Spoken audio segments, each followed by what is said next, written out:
Hey, what's up, Geekscapists? Welcome to our brand new Geekscape podcast. I'm Jonathan, your host, and I've been your host for like 15 years. So if this is your first Geekscape, I'm just going to be like, where on the internet have you been?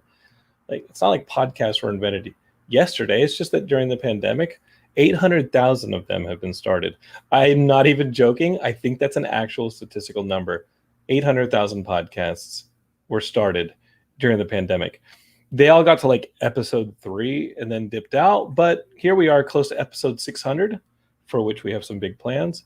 And we're still going. So if this is your first Geekscape, throw us a subscribe. Go to your favorite like podcatcher app and be like, I want to subscribe to that Geekscape show, and hit that, and maybe hit that little share button, send it to your friends and be like, you should subscribe to this too. But you know what? Over the next hour, we're going to be talking movies and video games and comics and all the geek stuff. If you don't like it, hit that unsubscribe button. It's fine. We'll still be here for another 15 years. So you can always come back when you're feeling like it. As for that episode 600, let me get to that here in a bit. I just want to say that on the show, we have our good friend Ben Cooper. He's a director. He's a writer, director, filmmaker like myself. And he's got this Kickstarter project called Geek. It is a movie that he actually cast my brother in. So if you want to support Ben, who you're about to get to know, if you want to support my brother Paul, who you all should know if you've listened to Geekscape before, you may know him as former WWE pro wrestler Paul Lennon. I like to know him as my brother Paul. If you want to support them, the URL, I'll just throw it up here right now, is geekthemovie.com. That'll send you to the Kickstarter, and they've got 3 days left as of this live stream to make their goal. So we're going to talk through the incentives here later on in the show. We'll get to talk to Ben. We'll talk to Katie. We'll see what the movie's all about. And we're probably going to talk about your favorite 80s family films, you know, like the Goonies or E.T. or I love Gremlins. Not so much a let's go on an adventure movie, but you kind of get the same gist of being a high schooler going up against life and death odds and not getting killed. Like, that's insane. But that's kind of the fun of those movies, was why not? You know, how many people did it endanger having movies like that? Did we think that way as kids? We're going to talk to Ben about all that stuff. But let's do a little bit of office work here at Geekscape. We do have episode 600 going on, coming up. It's going to be a live stream. It's going to be an event. We're still trying to find a date for it. But in all seriousness, it is going to be also in the memory of Chris Ellis, our Geekscape audience member, longtime Geekscapist, who passed away last month. His wife, Sarah, also a Geekscapist. They met through this podcast, which is amazing to me. She said that the one thing that we can do to remember Chris is to donate blood. So we are going to start a blood drive with episode 600. It's going to last a month. It can last longer. You should just be donating blood. But I met with the folks at the UCLA Blood and Platelet Center last week to organize this blood drive, really talk about how we can do this thing nationally and what people need to do. It's pretty dire. COVID really dented the blood donations nationwide. Most of the blood donors are kids on college campuses and high schools. Obviously, those got closed because of COVID, so that really dented donations. And then, of course, there was an increased hospital capacity that really drained a lot of those blood supplies. So let's do what we can to replenish it. Let's do it in Chris's name. Chris was one of us. We're going to have a special Geekscape 600. It's going to be part of a live stream. I want all y'all to be a part of it. So just know that that's happening. And I'm kind of stressed out putting it together, but Matt Kelly's supporting us on it. And Matt does a great job. I usually just be like, hey, can you help me do this? And Matt gets it done. So that will be Geekscape episode 600. And I'm looking forward to it, even though it comes to us under sad circumstances. But let's celebrate Chris. Let's put together a great cause and Geekscape forever, right? That's what we say here, Geekscape forever. Speaking of Geekscape forever, I have a co-host on this show, and she's awesome. That's Katie right here. People talk representation. They talk about diversity. Well, you have a podcast. What better than a white woman? Mm-hmm. Well, listen. Yeah. Listen. You have a half white, half Mexican kid as the host of the show. We got a woman on here. I think we're doing all right. I think we're doing okay.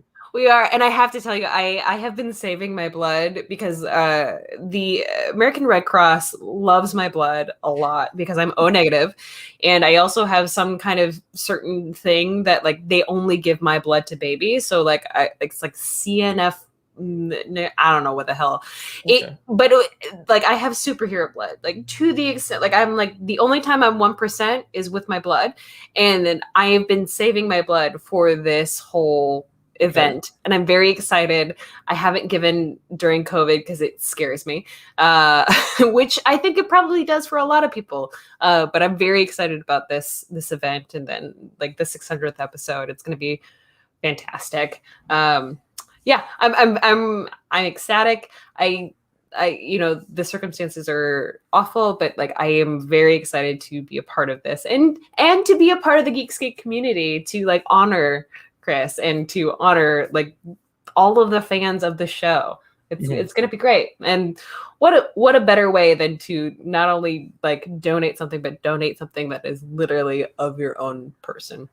Yeah, I went over to Sarah's. Our old Geekscape Will Kistler was there. Brian Gilmore was there. It felt like a mini Geekscape reunion. And we talked about, you know, putting things together for the blood drive. There's going to be stories from Geekscapists about Chris. And we're just going to make it like a fun thing. And it's going to be celebratory. And we're going to educate people about it. And with some of the people from the UCLA Blood and Platelet Center will be part of it. We'll be talking about how you can donate locally wherever you are. It's kind of what Geekscape was built for. We just kind of want to celebrate our life as geeks, our collective lives as geeks, you know? So yeah, let's do that. Speaking of our collective lives as geeks, let's get a guy on here who's a filmmaker. I think he's a bit of a geek himself. He's got to be. I mean, he's got to be with a movie named Geek. He's got to be. He's got to be. Katie. Yeah.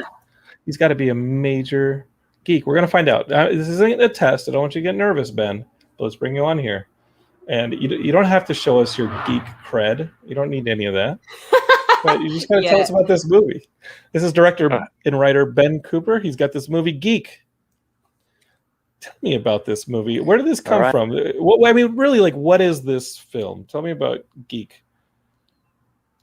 Right. It's a sci-fi family movie. And I've been kind of pitching it as an 80s style sci-fi family adventure because that's kind of what I came up with. And I really feel that because, I don't know, I just feel like a lot of the current kids movies, they're kind of like cotton candy. I think really light. Yeah, I mean, we all grew up. Let's just face it. I'll tell you, I'm old, but we grew up in like the golden age, I think, of kids movies. We had the Goonies. We had the Monster Squad, which I'm partial to. A lot of people say, "Are you a Goonies person? Are you a Monster Squad person?" I'm a Monster Squad person. We've had, you know what? I was just gonna say, like, Goonies. We've had Monster Squad people on the show, but we've also had Sean Astin on the show. We've had both Goonies and Monster Squads on the show. We should have them be on the show together and see. We should settle this. Emerging. Okay. That being said, we had the Gremlins. We had the Explorers, two Joe Dante movies that we all love. What are some of the other 80s like kids movies that were like really influential both to you? Because we can just keep talking about them all day. Like, this is what we grew up on. Well, of course, the ones you mentioned, but I feel it's kind of my job to curate this movie-going experience for my kids because I made the mistake of letting my son watch Earth to Echo before E.T., and now he's partial to Earth to Echo. I think he's crazy. Anyway, so just recently we watched. Not cool, man. No, I got to nip that in the bud. So just recently we watched Time Bandits. Wow, and that blew their hair back. I mean, could Time Bandits be made today? I don't think so. We watched. And then we watched Stand By Me, which people argue, well, that's not a kid's film. But when you're a 12-year-old and you're watching that for the first time in the theater, that is made for you. So I kind of disagree on that. But revisiting these things, I see influences in my own work that I didn't even know was there, that I just kind of draw on this stuff, and not in a rip-off kind of way, I hope. But it's just like it just seem becomes like part of you. Yeah, well, and that's kind of like the lovely thing about 80s, at least adventure movies, is that like there was just so much to be had, and there was just like so much left up to the imagination that like it feels this movie especially. I mean, all I know is from the Kickstarter stuff, which if you have it, please go ahead and check out themovie.com.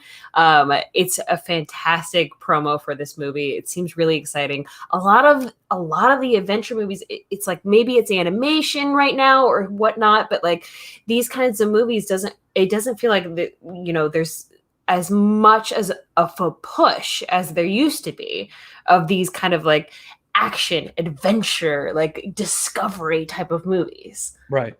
And again, we grew up in the golden age of this stuff. Yeah. I hear that Earth to Echo is a really good movie. I liked this King Arthur movie that came out a few years ago that Joe Cornish did. I thought that was a really fun throwback style to the 80s movies we grew up on. I think a lot of people skipped it. And then there's always like Attack the Block, which was like a really cool movie that's getting a sequel. And that one, that one gave us John Boyega. You didn't know this, Katie, and you call yourself a geek. I know, it's awful. They announced a sequel to Attack the Block. These are fun movies, but again, the golden age of this stuff was in the 80s. Which was your favorite, would you say, Ben? Because I've already said that Monster Squad. No, I'm going to go with Gremlins. Okay. Gremlins just barely edges out Monster Squad. But which would be your favorite when it comes to these kids' movies? For me, it was probably kind of a tie between E.T. and Goonies. Which, and it's funny because they're kind of different, they're different tones, but the thing that these all have in common is when you're a kid and you're watching this, they're really about something. They're about these experiences and these hardships, and I think that's a little lacking today because whoever's making these movies, they're not. I mean, if you think about the people that were making those movies, they were kind of the greats, right? I mean, and they could kind of do what they wanted.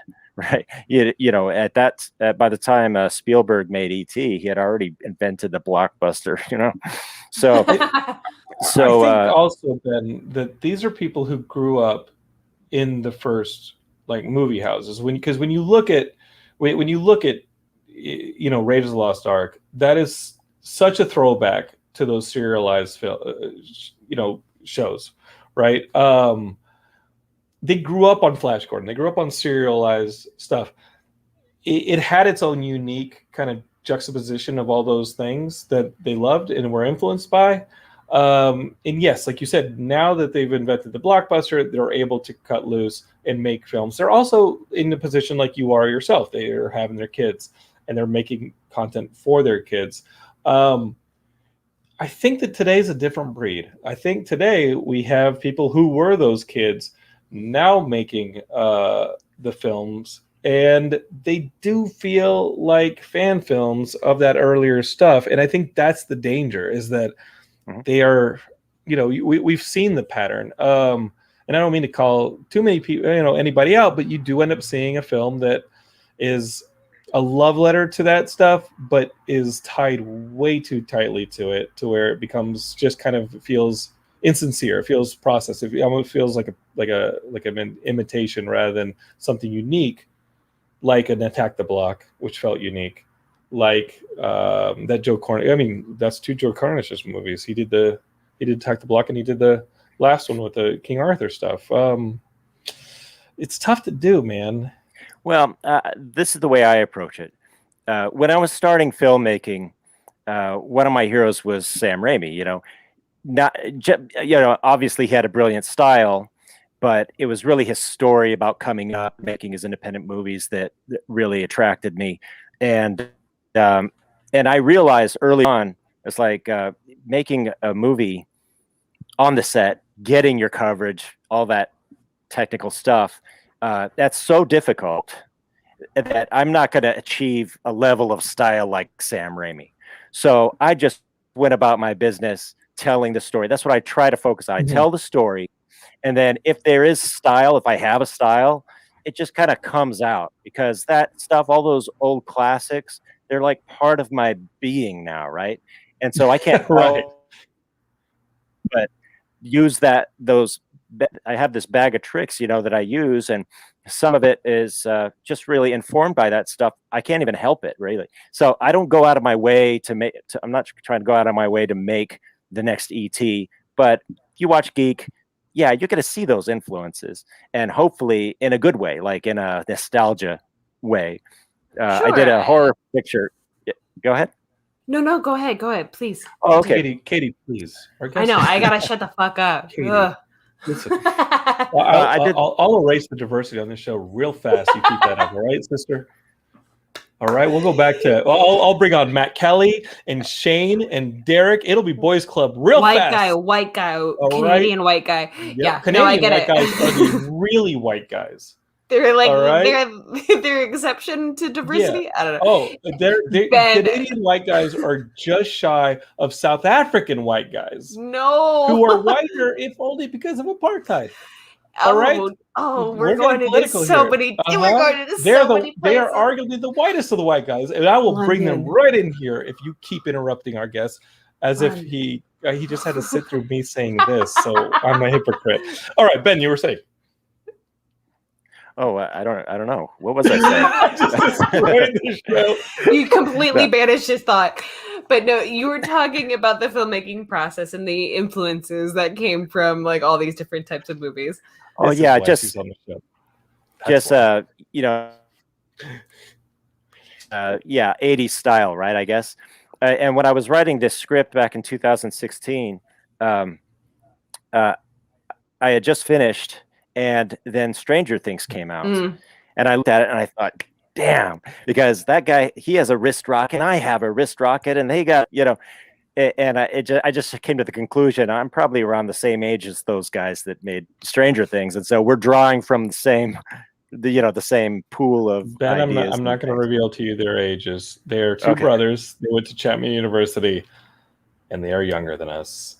And no kidding. I think they're fantastic. Yay! I love Stranger Things. I think that you're exactly right. They celebrated without exactly copying, or the thing is, it's like learning to drive the car, and you can't look at the guardrail. You just have to look straight ahead and do your own thing and drive the car, because if you look too much at the parameters that you're trying to stay within, then that's when you crash into the guardrail, right? So you just have to have confidence. And again, that doesn't make it easy. Like you said, getting the coverage, making a film, making something cohesive and relatable at the same time is a real big challenge. A lot of filmmakers don't do it. Most films, they're bad, but you got to keep going for it. What are you going to do? I was thinking about this the other day, because I'm getting close to pre-production, and I'm psyching myself out. As we add actors to this project, I'm getting a little freaked. And I said, and this is what I said to myself: you ready for this mantra, Ben? And maybe you take it, or maybe you think it's idiotic, like my diatribe about Canadian people. You have to risk making something bad if you're going to make something good. Like, you just have to risk making something bad. You have to look at that fear that you're going to fail, and you have to look at it directly and just go at it, or you're not going to make something good. I mean, is that not advice for all artists across the board? Like, you have to have some kind of boldness. And look, I only know about your project through Kickstarter, and the Kickstarter is not something that I feel like I would like call like like shockingly bold. Like it's a. What are you saying? I'm saying that like it feels like a really good film at its core, and I'm very excited to see this, and I'm very excited to contribute to this film. It doesn't feel like you're like going crazy on any kind of concept. Like, it feels like a really solid family film that, like, look, there are many ideas that we have seen and we have read and we have experienced that like are like out there, and they're like, oh yeah, that's bold. all of not. us have it, and it's Yeah, not. It's not. not. It's just It's like it's been 20 years and people have forgotten what it was ripping off. And I think that Earth to Echo is a good film, but it is very much influenced by E.T. I think Earth to Echo is great. I think I'm Facebook friends with the dude who directed Earth to Echo, and I've heard, sadly, horror stories about the way he was treated on Teenage Mutant Ninja Turtles 2. oh no. Yeah, and a good dude. I have no idea how I ended up becoming friends with this dude on Facebook, but he directed Earth to Echo. He then went on to do Teenage Mutant Ninja Turtles 2, the live action one from Michael Bay. I heard horror stories, but I heard Earth to Echo is great. Is it E.T.? Yeah, I think it is. How is Geek different? The story is about this kid who discovers an abandoned piece of alien technology that has a personality, and he has to protect it from scavengers while getting his friends together to rescue it, revive it, and hopefully send it back to space. Did I do a good job of surmising the film? Yeah, pretty much. But Tell like us more. sure. Like I said, the thing I liked about those classics is that they were really about the kid. It was, I mean, when you watch E.T., it's not really about E.T., is it? I mean, he was adorable, character. right? Sure. But and then so this was kind of inspired by my experience with my son. We had a hard time together, and because I didn't know it at the time, but he had ADHD. In fact, both my boys do, and so there was we would have this experience. Say when I was helping him with his math homework, and he would just hit a wall and then shut down, and he wasn't listening. He was going through the motions, and I got mad, because I personally got an anger problem, and that goes back to my other movie, my monster movie. That's all about that, but that's another story. It's like how the Hulk is sort of like an anger metaphor, a lack of control metaphor. Yeah, it's kind of like that thing. Yeah, well, that's not what Geek's about. The Geek's about right. this guy, and I cast Paul London because never heard of him. It's fine. He's a good actor, but I felt like the role of the dad needed kind of a jock, this really capable guy. But when it comes to his son, he's clueless, like I was, because I come to realize that it's not his problem, it's my problem. I have to transform myself, and that took a while to figure out. And so I had just done a kids movie, a talking horse movie that I co-produced called My Best Friend, and it was a great experience. And I wanted to do another kids movie, and so Geek just kind of poured out of me. Right, it was my experience with my son, plus all this material that I've just absorbed by osmosis watching the great movies. Right. And so that was the product. So is it like E.T.? Yeah, in a lot of ways, I guess. But I didn't go out of my way to do that. David Lynch likes to say something. He says it over and over. He's just trying to arrive at something that is correct. It feels correct, right? And so that's how I approach. That's how I approach it. I'm not going out of my way to make a homage or right. a ripoff or anything like that. I just want to do something that feels correct. And if you go out of your way, if you try to make a cult movie, right, it's not going to be a cult movie, right? So I don't try. I just try to do something that's correct. I dig that. It feels very much like the David, where it's just like, the marble isn't the David, but it's like I need to carve him out of the David. Like it's like it's there. I just need to like take away the pieces that aren't the David. And it seems like, especially to me, like none of this feels, at least in like some of the promotional material I've seen, it doesn't feel derivative. It feels inspired, but it doesn't feel derivative by any means. Like it feels like something of its own and more active in a way too. Like the kids are like trying to correct this thing that they don't really know too much about, which is fascinating to me. Like, and especially in this day and age, and from that perspective of like 80s movies and all of that, like correcting something that like they're not totally sure about. It's a really cool motif that like I don't think a lot of filmmakers have actually touched on. And they're not giving themselves radiation poisoning in the course of doing that. I hope not. I mean, I thought. Wow. I mean, this thing Just came from poking outer holes. space. I'm just Yeah. saying, I'm just saying maybe there was a draft where the kids are like, oh, and at the end, maybe just like fade out. And then you know how like everybody loves the Stand By Me ending because it's tragic. Maybe after the credits, it fade up and say, hey, the kids all got radiation poisoning from helping this alien go back to space. Why would you do this? You know what? Just to Why? ground it, just to make people think. You can't just go finding space stuff without repercussions. All right, Katie? No, I'm kidding. I'm kidding. The movie's wholesome. I don't let John listen. You already got one London brother in there. Don't have me come in there and ruin it. All right, Ben. You stick to your guns. Ben, I gotta ask, how was it working with Paul? Was he? The movie hasn't been made yet. I want to know why he cast the guy. I just want to know: is he more enjoyable than working with Jonathan? Like, what's the deal here? Well, we haven't been on set together yet. See, about, I guess 2009-ish. I was casting for my monster movie, Primitive, which I kind of mentioned, and he came in and he gave a great reading, and then I realized, oh, he's kind of a celebrity too. If I was smart, I would cast this guy, but I didn't do it because I had already cast the lead, and I felt like there was like a little, I don't know, like a little it didn't feel correct. There was like a chemistry thing. And if I was smarter, if I was smarter, I would have figured out a way to make it work.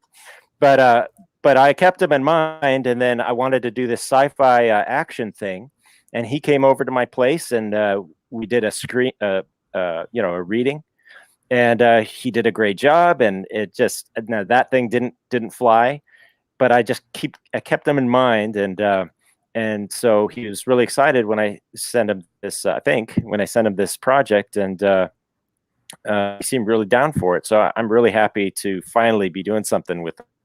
And I think he's perfectly cast because he's kind of playing a movie version of me. He's like me with abs. Hey, always the dream. He kind of looks like he. Yeah. He kind of looks. He could be my son's dad. I mean. He looks like he could be. I've heard at times that he's like me with abs as well. But I got to tell you, I'm just excited that he's part of this movie, and I know Paul's excited about it too. And Geekscape I do implore you, like if you're listening to this on the podcast or you're watching this right now on the live feed, go to geekthemovie.com, check out the Kickstarter. We're gonna look at the incentives here in a little bit and see how you could be a part of it. Please support it. They only have a few days left as of the live streaming of this episode. And they're so close. They're so close. They're getting really close. I got to tell you though, I'm just glad, Ben, that you're going to get him off the streets for a while when he's going to be making this money. I worry about him as his older brother. I'm like, I hope Paul's okay. I hope he's hanging out with the right crowd. You seem like the right crowd, Ben. I'm okay with him hanging out with you for the making of this movie because, listen, I don't want him hanging around with any, ne'er-do-wells, anybody like that. Degenerates, yeah. Yeah, degenerates. And basket folk, yeah. Mm-hmm. And so I'm asking the audience right now, do me a favor, all right? You owe me for 15 years of free content. Get on this Kickstarter thing, geekthemovie.com.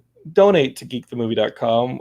Go take a look at the incentives. Help me not worry about my brother for like a month, all right, while he makes this film. Just, can you do that for me? Because I worry. Big bro worries. How good people work with good people. Like, we already know Jonathan is like should not be near this.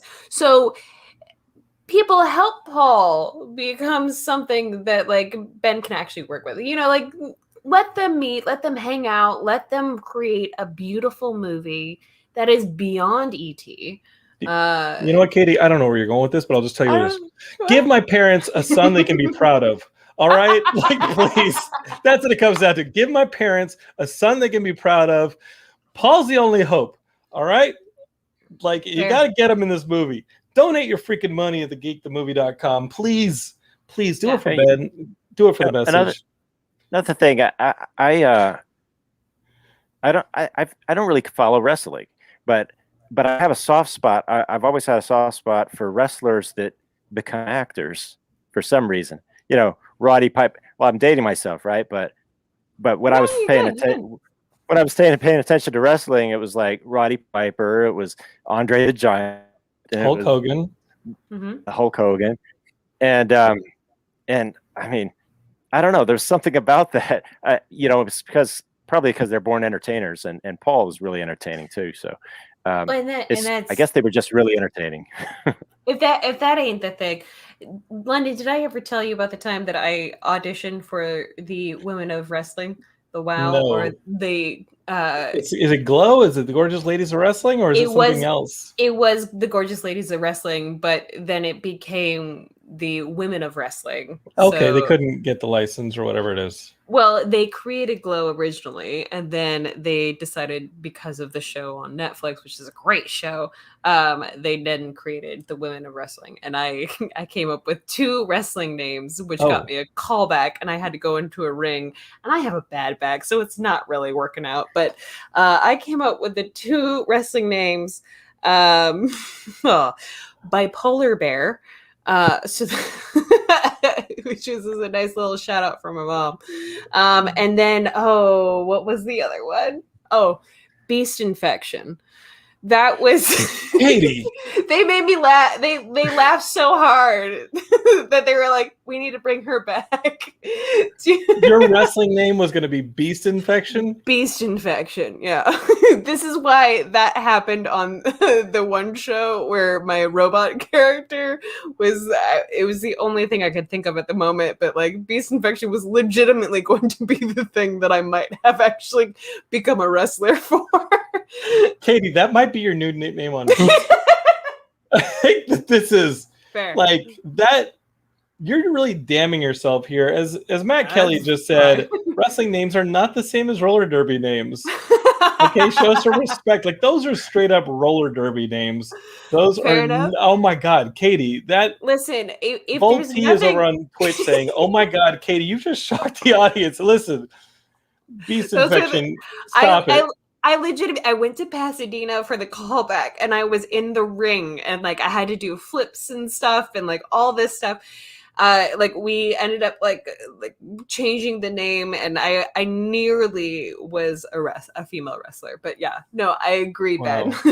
Katie, that's just wow. I You know what? Maybe we leave the writing to Ben Cooper here. Fair enough. Fair. Ben, you had some success with the script so far, and I want the Geekscapists to know that, because I want y'all to know that you're investing in a story that's, it's a little bit proven, it's tested. Tell us about what you do. I mean, I do the same thing. When you have a script, you want to test it, and the best way to do that is send it to some of the trusted screenwriting competitions. Did you have success doing that with the script for Geek? Yeah, and we were semi-finalist in the Screencraft Family Screenplay Contest, and I was pretty excited about that. I don't remember the percentages, but that was pretty cool. Ordinarily, I don't enter contests or even film festivals. Sometimes I do if it's like really special or free. But fair enough. But, there are plenty of film festivals that you can submit to for much money. Yeah. You can really I wanted to rack up some debt doing that. Yeah, but I like that they had this category just dedicated to family movies. They also have a sci-fi version and an action category and so on. So the timing was right, and it seemed like a good way to go. Well, Ben, let me just put this. I mean, the screenwriting competition is actually one of the bigger ones. It's one that gets like thousands and thousands of submissions every year. And yes, it does narrow things into categories like family, like action, drama, sci-fi. But even within those categories, there are still thousands of submissions. It is a major screenwriting competition. So the fact that you were a semifinalist in that category is actually pretty good. And it shows that we have a script here that can actually make a pretty good movie. Let's get in there. Let's finance this thing, and let's not mess it up. Like let's keep going. And it's kind of crazy when you make a movie. You're like, okay, the script has been signed off by enough people that I don't think it's bad. Okay, the script is good. Now I can mess up the next part, and you got to get to the next part. But again, as I said earlier, you have to run the risk of making something bad if you're going to make something good. Some people, they just talk about movies. They just talk about making films and they don't get out of their own door. If we're talking about like stepping up to bat, we had Jamie Kennedy on the show a few weeks ago, and and when I was saying, hey, these people won't even swing, he says they won't even get in the car and go to the ballpark. Yeah. Some of the people who just talk about films, it takes a lot to risk failure. And the one thing I gotta say, and this is, we should make this a Geekscape shirt, is if you're gonna fail, like fail spectacularly, like really go for it and make something dive it. Yeah, like make something that you're gonna believe in, make something that's at least memorable, and just put your all into it. And if it stings, then it's gonna sting in a great way. And then what's crazy is you find somebody who's like, hey, that movie that was maligned by critics or this and that, and I don't think that's gonna be Geek. I think people will love it. That's my favorite movie. You're going to make somebody's favorite movie every time you make something. It just comes down to how big that audience is. Yeah, everything about making a movie is just intimidating. And I mean, once you've done it a couple of times, then it becomes more of like, oh, this is a process. You take these steps and so on.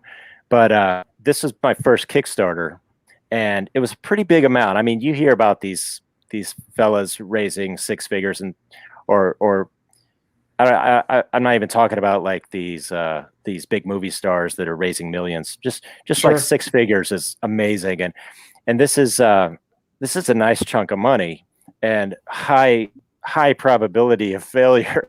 And so I've heard, well, if this fails, like it's going to be you're about 90% of your goal. The last I looked. Katie, listen. Yeah, we come a long way, but at the beginning, I didn't know what was going to happen, and I figured, well, if it fails, it's going to fail in a really public way. I will just disappear and retire, right?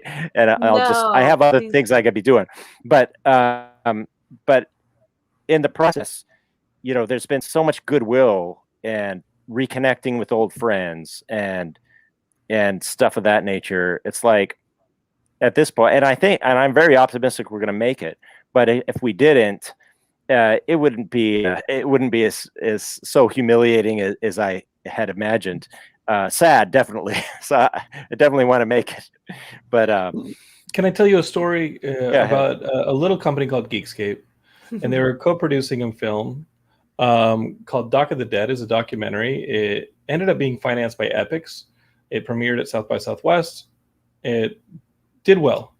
But we started that movie with a failed Kickstarter campaign. And we did this in 2012, 2013. And maybe Alexander, who I love, doesn't want me telling this story. He's the director of the film. But Alexander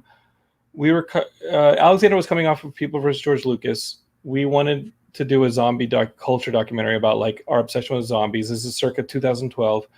We had George Romero in the trailer. We got Simon Pegg, who'd just been on Geekscape. We got him in the trailer. We had a trailer that had like two of the top zombie people in them. So we got Simon Pegg, a couple more people, George Romero. How could this thing fail? We launched this Kickstarter, and this is no joke, Geekscapists. If y'all remember this Kickstarter, it failed. And keep in mind, we were doing a lot of things wrong. The last week of the Kickstarter was Thanksgiving week. It was also it was a bad decision strategically. People are spending time with their families. They're starting to put their money together for Christmas gifts. They're not looking to maybe like donate to a Kickstarter and stuff like that. So we did a lot of things wrong, and we learned a lot in that first Kickstarter campaign. What it also did, though, was it did get the trailer out there, and ultimately, Epic stepped in and said, you know what, Kickstarter, Schmickstarter, we'll just pay for the movie and we'll get it done. And that kind of stuff does happen. It doesn't mean that that's what we're relying on here with Geek. We got to get this thing at least to the stage that we can get this Kickstarter financed, and let's get them up and going again. Like, let's give my parents a son they can be proud of. Let's get Paul up here. Let's talk a little bit more about the Kickstarter. I also want to say Paul is not the only person in the movie that's recognizable. Who else is in the film? We got Paul, but also Vernon G. Wells, who you geeks will recognize from Commando, Road Warrior, Weird Science. We've already talked about Inner Space and how we love that Joe Dante movie. What else is going on with this that I think the Geekscapists would be into? Yeah, well, Vernon, I had the pleasure of working with him on a previous movie, Edgar Allan Poe's Lighthouse Keeper, and he played the lighthouse keeper. He's amazing, and a total class act.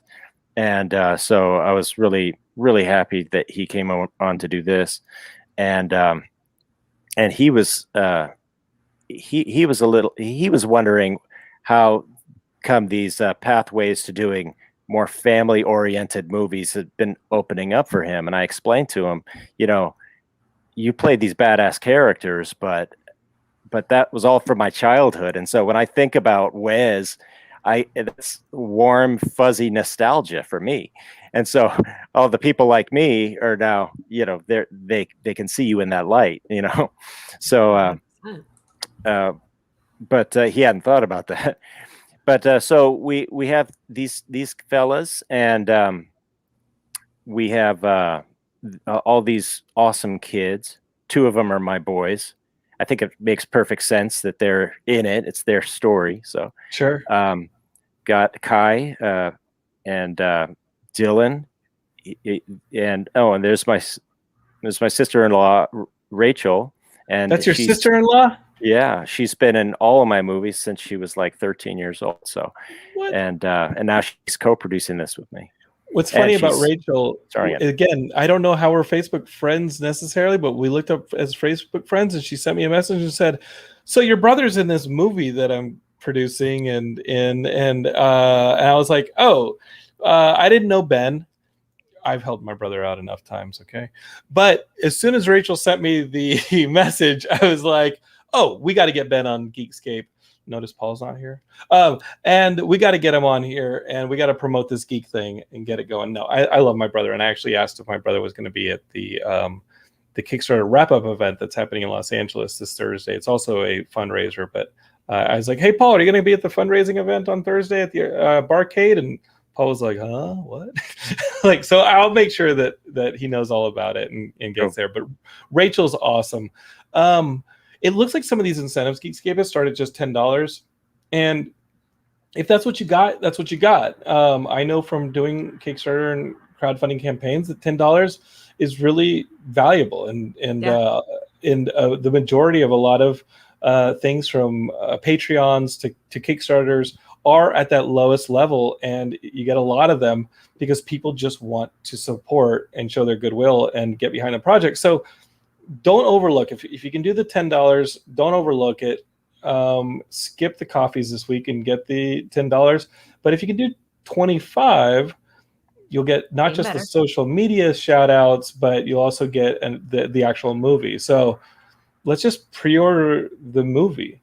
Let's spend $25. Let's pre-order the digital download of the movie. You also get the movie poster.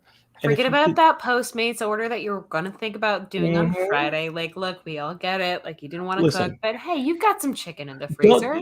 Vin Diesel's doing fine. Don't be watching the Fast 9 this weekend. Watch Fast 9 next weekend. But now you can put $25 towards Geek, and then you can watch Fast 9 next weekend with the Vin Diesel. And you get two movies. Then you get two movies. If you watch the Vin Diesel this weekend and the $25 goes towards the Vin Diesel this weekend, you only get to see one movie. If you watch the Vin Diesel the next weekend, you get two movies. So $25 this weekend for Geek. You get to pre-order the movie. You're going to get it. Next weekend, you get the Vin Diesel Vroom Vroom movie, and you're going to be double happy. So don't be doing no Vroom Vroom movie unless you've donated $25 to Geek. We don't want that Vroom Vroom.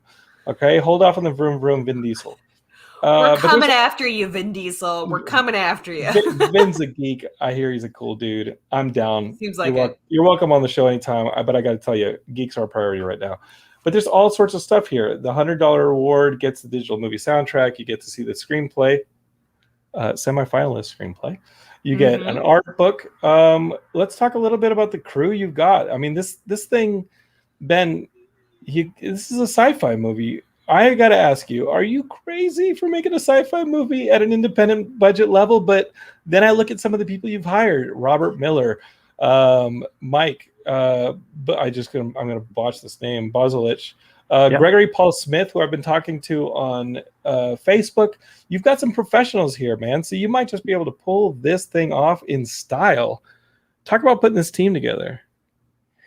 Oh yeah, it's I had been talking to Robert about that unrelated project, a sci-fi action thing that didn't pan out, and but he came through for this. And the thing about Robert is, yeah, he works on these giant movies, going back all the way to The Running Man, and with Arnold Schwarzenegger. I love that movie. Yeah. Cross the T's and dot the I's. Yeah. So, but he also works on independent films, so he doesn't discriminate. He just likes to. For us, he did the concept art, designing Geek, and but he's also a maker. So he's heavy into the costume department, special props and stuff. He's like one of the best guys in the business in that area. So yeah, what a score that he was. And Ben, this is what's going to happen. All right, we're going to make this happen. If we're going to manifest it. It's like The Secret. Y'all read Oprah here on Geekscape. What is we're going to do? Of course, it's Geekscape. We're gonna hit this goal. You're going to make the movie up in Portland. You're going to make the movie in Oregon, where maybe there's a little bit more of an indie mindset up there. Not so many of the unions you got to pay down here in LA, where like that money dries up in 3 seconds. And definitely not Georgia. Okay. You can stretch you can make it look better in Oregon, I think. Oh yeah. Well, we are going to shoot up here. I grew up in California, and I'm a California boy, and it took me a while to tweak my mind and to turn I kind of pictured it in California, right? Like where I was a kid. And but then I started thinking about all the great movies that were shot up here, I mean, just from our list, right? We got Goonies was shot Goonies, up there, right? Stand By Me was shot up here. Yeah.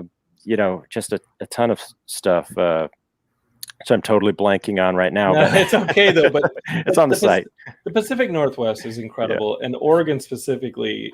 I don't know that it's just a magical place, and I don't know the tax incentive the stuff that's going on in Oregon. We've been researching it for my project that is not going to be shot in Oregon, but this just seems cool. The reason I ask is if my brother makes this movie, I want to pack him a lunch. I worry. That's what I do. So let's get him up there in Oregon. I'll pack him a lunch or something. Lunchables or something. I don't know. It's a kids movie. Like you're gonna want to pack like kids food. So let's get him some Lunchables, some bagel bites. But make sure he waits. Okay. You're gonna have like some kind of like set like gift thing. Yeah, can I cater it? That Paul will specifically have, and it's just going to be like a bunch of pepperonis and a couple blocks of cheddar cheese and maybe a Triscuit, one Katie, Triscuit. Katie, I want to ask you a question. Okay, is there anything more painful than crafty? No. Is there anything more painful than not waiting that minute before you shove the bagel bite in your mouth? Like that's magma, right? Like that's the like that crap is the inside of a volcano, right? I don't have feeling on the roof of my mouth for a reason. I mean, because you couldn't wait to eat the bagel bite. Now I'm saying is, have you seen a pro wrestler eat? I mean, I know I'm asking beast infection. But, thank you. But thank you for my proper name. Listen to this, Ben. Ben, I've been with these pro wrestlers. When they go to these Korean all-you-can-eat barbecues, they pretty much find very quickly that it is not all you can eat. I've seen them get kicked out of the places because they will eat them under the table, and these poor places will go bankrupt and run out of food. I'm not saying don't cast Paul. The boy eats a lot. I'm going to pack him a lunch, send him up there with some bagel bites. Just make sure that he waits a minute or two for it to cool off before he shoves it in his mouth. The boy's a very hungry kid. All right. Ben, when you do crafty, maybe just budget a little bit extra for Paul. That's all I'm saying. Look, we're about 90% for this Kickstarter. Guys, go donate over what you would think. If you were thinking about donating $25, donate $40 just for Paul. Let's do it for Paul's food budget.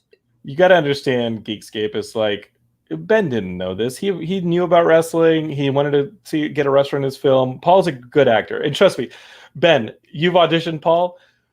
who do you think shot a lot of his audition videos?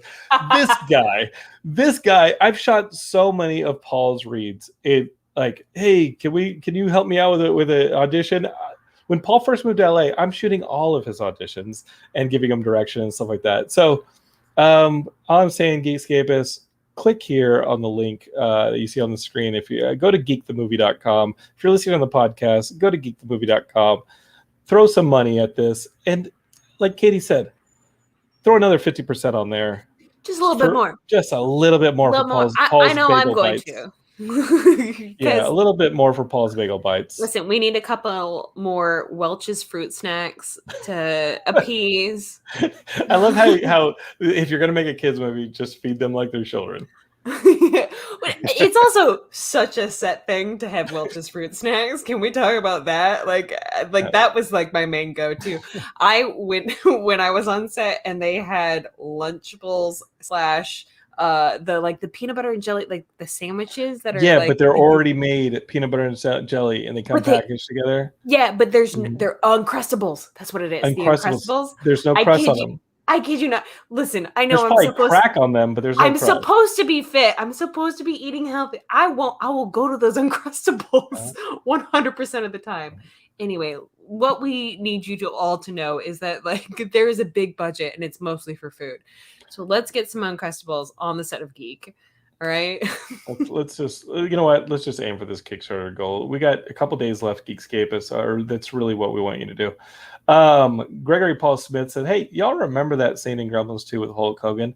We do. And this scene is one of the most talked about scenes in Geekscape history, not just on Geekscape, but on the Horror Movie Night podcast that we also have under the Geekscape umbrella. We have like 12 shows here at the Geekscape Network. We love talking about that Gremlins 2 scene because when I remember seeing it in the theater, there's a version with Hulk Hogan and there's also a version with John Wayne. What? Yes.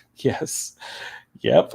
There is a version with John Wayne. Ben, did you know about this? It's a VHS, I think, version. Yeah. Matt Kelly's in the chat. He can correct me if I'm wrong, but I believe that Hulk Hogan was the theatrical version and the DVD version, this and that. But I believe that the part where the Gremlins kind of break the fourth wall and are tearing up the theater, there's a John Wayne Varmints version with some dubbing, getting rid of the Gremlins. Little factoid here: the John Wayne part was for VHS only. I was correct. Matt Kelly, thank you. He says the John Wayne part is for VHS only. So I'm dating myself as well. When Gremlins 2 went to VHS, that was it. They had to remove the John Wayne part off the VHS tape because people thought their VCRs were broken, is the other thing. So if you watch Gremlins in the movie theater, which I did, we were all like, oh wow, the Gremlins are ripping up the screen, and Hulk Hogan interrupts and breaks the fourth wall and says, Gremlins in my theater, and he threatens the Gremlins and they leave. When it went to VHS, the tape becomes scrambled and broken, and Hulk Hogan or John Wayne corrects them and runs them off, but people were returning the VHSs because the scrambling and everything that the Gremlins caused people to just stop the tape and return it. Maybe we don't do that on the VHS release of Geek. Maybe we don't do that. It's a toss-up. It's a toss-up. Again, Geekscapists, you're going to get the movie if you just at least donate $25. You're going to get the movie in a digital version. Are y'all thinking about doing some home video stuff on this Kickstarter here, Ben? Yeah, we offer a Blu-ray as well. I mean, I think everybody has a Blu-ray player. Well, if you have a player, it's going to be a Blu-ray now, right? They're so common. Totally. But I just love, I love the physical. Yeah, I'm not going to go so far as to say I love VHS, because whenever I used to make something really special and then it would go to VHS, it just turned it to oatmeal. So I don't have a love for. I don't have that nostalgia for VHS. But we are offering a Blu-ray, and I'm just going to try and pack it with as much value as possible, because otherwise you just stream it, right? So you're going to get some behind-the-scenes antics with Paul. I'm just telling you. He's like me. He's a bit of a goof.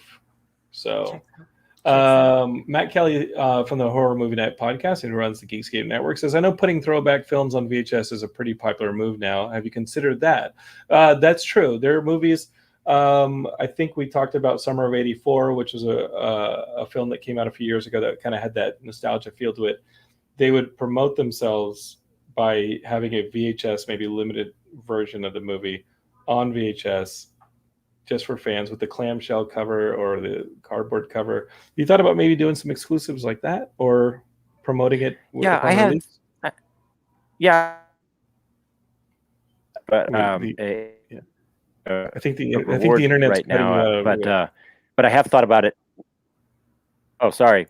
When all is said and done, like when the movie is finished, I am considering doing something like that. I'm kind of wondering if should I also make it a 4:3 aspect ratio? You know, crop the sides off. Let's do it. I'm not sure. I mean, let's make it a Justice League. Absolutely. I think on the Blu-ray, let's give that an option. A 4:3 option could be hilarious. But please, Ben, don't shoot towards the 4:3. Could you imagine like the scope of your movie if you're centering all your shots? Could you? Who would do that? Could you imagine on a large scale? Anyway, just pan and scan it, pal. Pan and scan. I always found pan and scan to be so brutal whenever you watch it.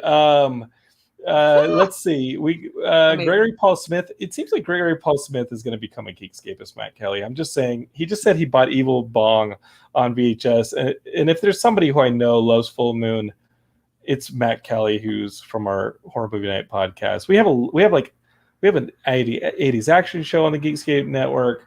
We've got another trash cinema show on the Geekscape network, on top of like our reputable shows like One Hit Thunder about music and our Femme Regards female filmmaking show. We have some reputable shows, but I do think that our good friend Gregory Paul Smith is going to be a mainstay here on Geekscape because we got lots of content for someone who bought Evil Bong on VHS. You're one of us, brother. You're one of us. You're one of us. And Christopher Robinson said, I just finished Willy's Wonderland on VHS. If you all don't know Willy's Wonderland, I posted about it in the Horror Movie Night podcast Facebook group because it popped up on my YouTube as suggested. It's Nicolas Cage basically in Five Nights and like the Five Nights at Freddy's or whatever that horror game is, where he's stuck in like a kid's showbiz pizza, and the showbiz pizza like turns evil, and you've got Nicolas Cage fighting all the showbiz pizza animatronics as they go crazy. That's a movie called Willy's Wonderland. I gotta watch it. And Christopher Robinson bought it on VHS. So, man, that's the part of 80s nostalgia. I don't know if we want that part. I don't know if we want that stuff. Don't you though? Maybe you talked about this. I don't know. But what I love about Nick Cage is he gets a lot of flack. Well, in some circles, he gets flack for like just taking whatever job, him and Bruce Willis. But I think the difference there is no matter what Nick Cage is in, he's bringing his A game all the time. 100%. He's acting his ass off, and you gotta appreciate that. He goes for it. He adapts to whatever the script is, and like, if it's a good script, then great, he'll be great in it. If it's a shit script, he'll be great in it, but he'll still be of that level. He's a bit water. He will give you what you pay for. He's going to show up. And as I think that Katie was going to say, he gives you 150%. 100%. David Wilt on Facebook says Willy's Wonderland sounds like the movie version of Westworld with Yul Brynner that they made out of the Michael Crichton book, which was obviously pre-Jurassic Park. We are old nerds here, David. We're old nerds. So when you say Michael Crichton, we think definitely of Jurassic Park, of like Westworld and Andromeda Strain and those Michael Crichton books. But yeah, the Yul Brynner Westworld. Remember they tried to remake Westworld, the film, and Schwarzenegger was attached to it for a long time. A little factoid for you. But yeah, Willy's Wonderland is basically Westworld with Nicolas Cage and Showbiz Pizza. All right. Matt, now listen, I mentioned Matt Kelly and now he's going all metaphorical. Listen to this nerd right here. He says VHS is so interesting in the sense that there's like hundreds of films that still only exist in that format. I mean, 99% of it is video, but you're talking about Flubber at this point. Yeah, this is what Matt does. All right, he runs the podcast network. We have a lot of shows here. He also is Horror Movie Night. I can't get rid of the kid. he goes on these walks every day, like he's getting fit. It helps his positivity. This is what he thinks about right here. The boy walks around daydreaming of VHS movies. If that is you, and this is your first Geekscape, welcome home, my children. And then David's back. He says, if you've ever seen the movie Fast Times at Ridgemont High, Nick Cage has a small appearance in the film. Yes, he does. Yeah, Nick Cage is a working actor. And there is a really fascinating theory that Keanu Reeves is Nick Cage, but come back in time and done his career correctly. Oh, that's a sci-fi film that maybe Ben will make. I mean, maybe why not? You know, it's absolutely fascinating, the whole time travel thing. Anyway, that aside, but this also kind of goes back to the point of like, if you are willing to do something creatively, artistically, you have to be bold. You have to. And I do love that about this network. I love that about like all of the people that are a big fan of the show that like watch and listen.